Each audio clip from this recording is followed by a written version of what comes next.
Magical, the unexpected, unexplainable positive effect, transformation, or outcome. Charmed, special, exciting quality that makes something or someone different and better. Interesting word. Is it possible for parents to be magicians with their children? I think that's an interesting question. What about this? Dad is walking along the drive as his 3-year-old rides his trike when the child hits a big rock and dumps him over on his knee and elbow. He howls in distress, and Dad instantly bends down and gathers him up. His child twists in his arms and wraps them around his neck and holds on as he cries. Dad talks calmly with a tone of deep compassion. "Oh, honey, I'm so sorry." In a few moments, his son begins to calm, and Dad says, "Let's see, honey." And they both look together at his knee, and he holds up his elbow. More calm, compassionate tone, and a few reassuring hugs and kisses, and the child squirms out of Dad's arms and back on the trike. All better. Now that's magic. This is what we call co-regulation. It's built on the art of attunement, and it's much easier to see with a small child than it is with a teenager. This also highlights the point from our last video on the delusion of safety. This was not a neglectful dad. This was a very attuned and available dad, and yet he was still not able to prevent his child from getting hurt. In the last video, we got to the bedrock issue of parenting, the idea that safety is the number one job. Granted, safety as the number one job makes sense to us on many levels. We focus on safety because we do care.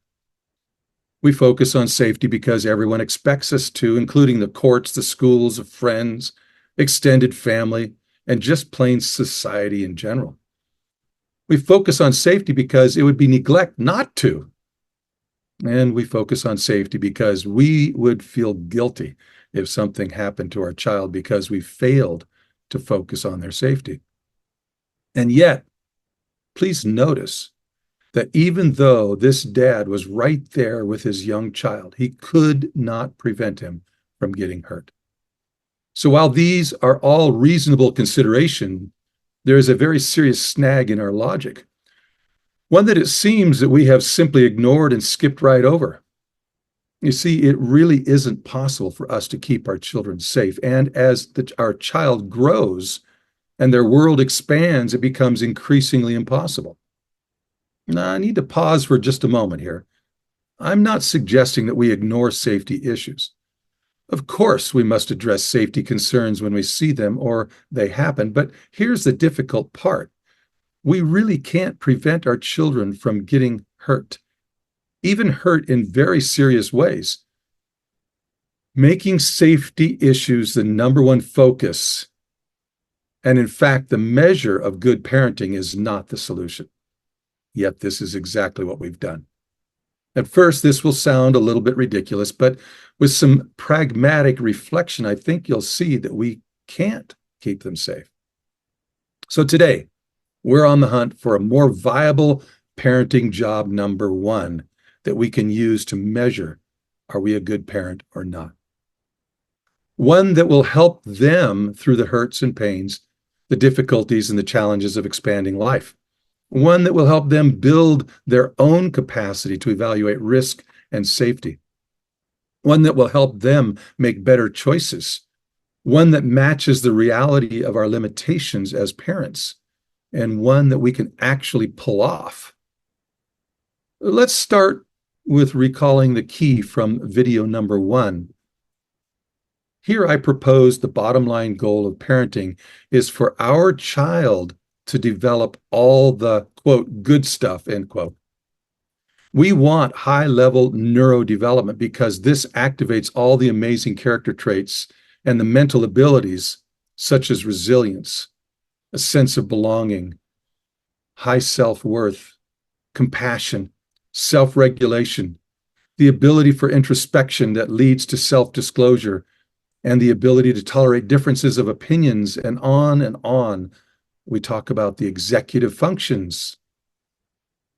But when we believe safety is our number one job, this leads us into the battle that leaves our children and us at greater risk and isolated from each other. This battle steals the magic from our relationship. This battle delays the arrival of all the good stuff, which puts our children at greater risk for longer. The reality is we've misunderstood the basic equation of parenting. This battle for control is a lose, lose, lose battle. We lose, our children lose, and in the end, the whole human race loses out on the full contribution our children could bring.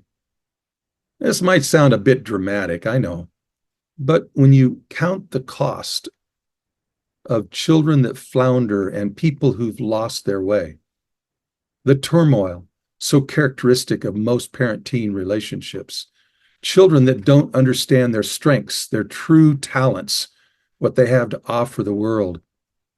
When we consider the underemployment, the brilliance that goes unrealized, and when we consider the lives that are lost through suicide and other types of injuries and early death, we can see that I'm probably under-dramatizing the point. And we haven't even talked about the price parents experience for engaging in this battle. Literally, everyone loses. So if keeping our kids safe and making sure they obey is not the number one job of parenting, what is it? How do we turn this downward spiral around? Obviously, it starts with awareness and acknowledging that no one ever really wins in this battle. But more importantly, I'd propose that we can turn this around with two powerful parenting skills: attunement and co-regulation. In my study of parenting over the past 45 years, I've become convinced that these two parenting skills can bring the magic back to our parenting relationships and interactions. These are the real job number one for parents. Furthermore, shifting to attunement and co-regulation is not only more effective, it is vital for the development that stimulates all the good stuff in our children. Attunement is a deep awareness of what is going on for another person. It includes a kinesthetic or a body feeling. It includes affect sensing, deep emotional awareness in the moment between us. It is a deep sensing of another in such a way that the one we are sensing can sense that we are truly sensing what is going on for them.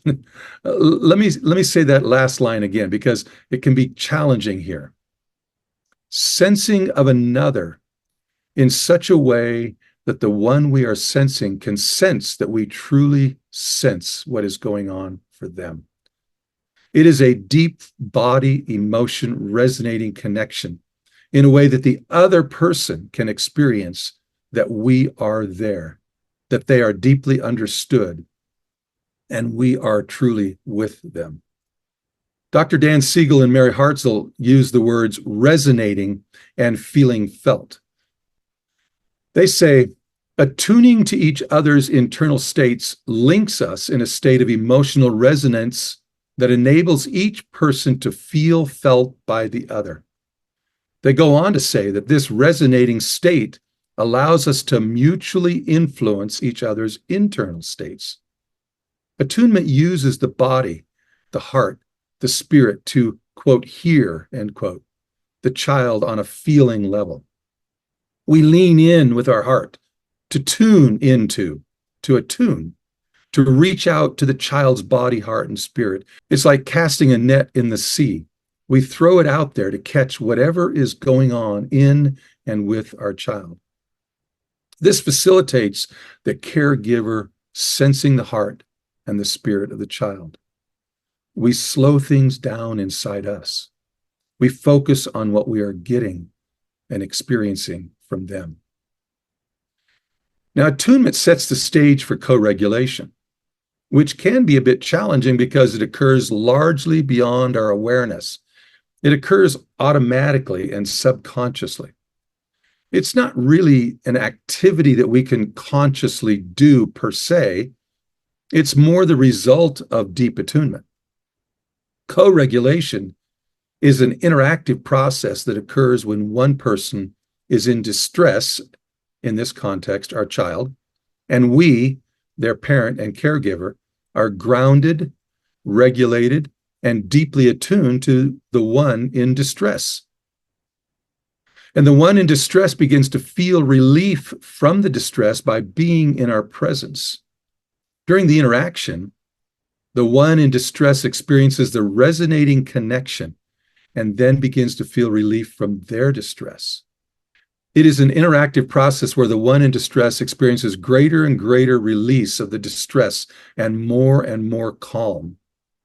Just by experiencing the presence of someone that is physiologically and emotionally regulated themselves, the calm often develops into a sense that everything will be okay and it will work out.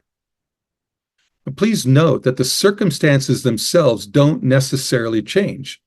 Although the circumstances may change as time goes by, in co-regulation, the sense of calm is not the result of the change in the circumstances, but as a result of the connection and the interaction with the one that is regulated.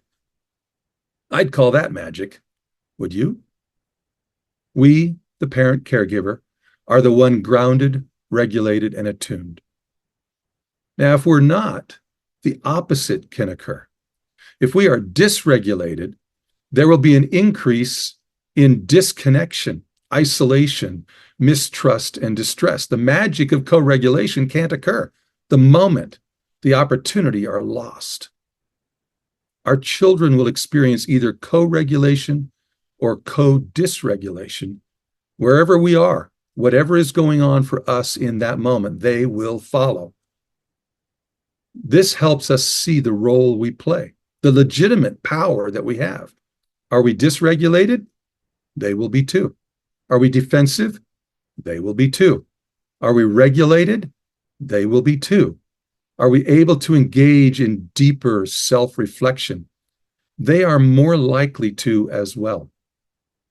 It's important to note that while this sequence and magical experience will occur, it varies from child to child and even obviously from situation to situation. What do we know about the impact of attunement and co-regulation on the child and their development? Well, here are 5 very significant benefits. Number 1, it stimulates healthy brain development. Literally. Number 2, it builds secure connection between us and within the child. Number 3, it activates the spontaneous development of numerous characteristics such as all the good stuff, resilience, compassion, positive sense of self, etc. It reduces the risk of loneliness, isolation, the negative impact of trauma, and the negative health problems that result over time. And best of all, it sets our children up to be able to have healthy, successful relationships themselves in adulthood. In her book, Polyvagal Exercises for Safety and Connection, Deb Dana makes a striking statement. She says, the problem is, if a core component of well-being is the predictable opportunity for co-regulating relationships, then trauma might be described as the chronic disruption of connectedness. Trauma creates ongoing adaptive survival responses that keep us from finding safety in connections. Wow. Trauma, the ever-present fly in the ointment. We have ours. Some of it came into the world with us.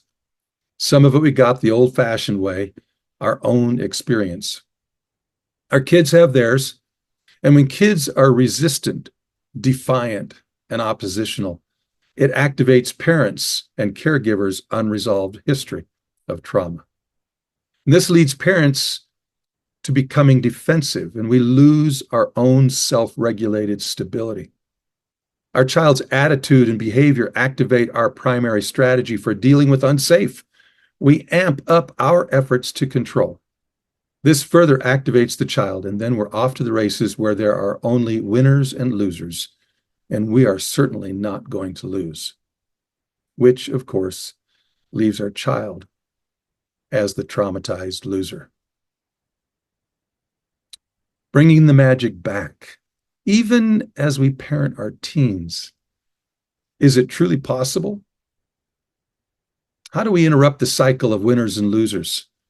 How do we address safety concerns without making it the number one job and the primary focus and measure of good parenting? How do we disengage from the battle for control? Bottom line, we need to embrace a new number one job, that of attunement and co-regulation. So today I want to offer one tool, one place that might help us start. It comes from child development research to guide our interactions, and it's called the positive interaction cycle. The underlying idea is that positive interactions promote a positive response. It's diagrammed like this. The positive interaction cycle starts with us, the parents. We practice tuning in. We let our own hearts reach out to what is going on in our child, and then we let that express itself on our face, in our tone, and to the degree necessary in our words, all saturated with compassion and empathy, slowing ourselves down inside. A dual focus, regulating ourselves and tuning into our child. It might take some time to build, but as we practice these skills, our child begins to feel felt, to sense the resonating connection. They will begin to feel safe and experience co-regulation in these moments. This activates a positive response from them, and the magic lands between us. The positive interaction cycle now replaces the old dance, the struggle to keep them safe, the old battle for control. We can't keep them safe from harm, but we can be there when it happens. Creating positive interactions is one powerful tool that we can use to strengthen our connection and give them the experience of our attunement and co-regulation. I truly believe it's possible to be a parent magician, to have a magical impact even with our teens and young adults. But traditionally, parenting kills the magic. The classic parenting approach and the positive interaction cycle are juxtaposed to each other. We have to learn the art of attunement and co-regulation. Looking for and creating those moments is challenging, but that's where the opportunity for magic is. And believe it or not, teens and young adults really do yearn for a strong, positive relationship with their parents. Over and over during this series, I've highlighted the devastation this control battle creates in our children and families. Liberal use of attunement and co-regulation can indeed bring the magic back. We really can have magical moments of connection with our teens.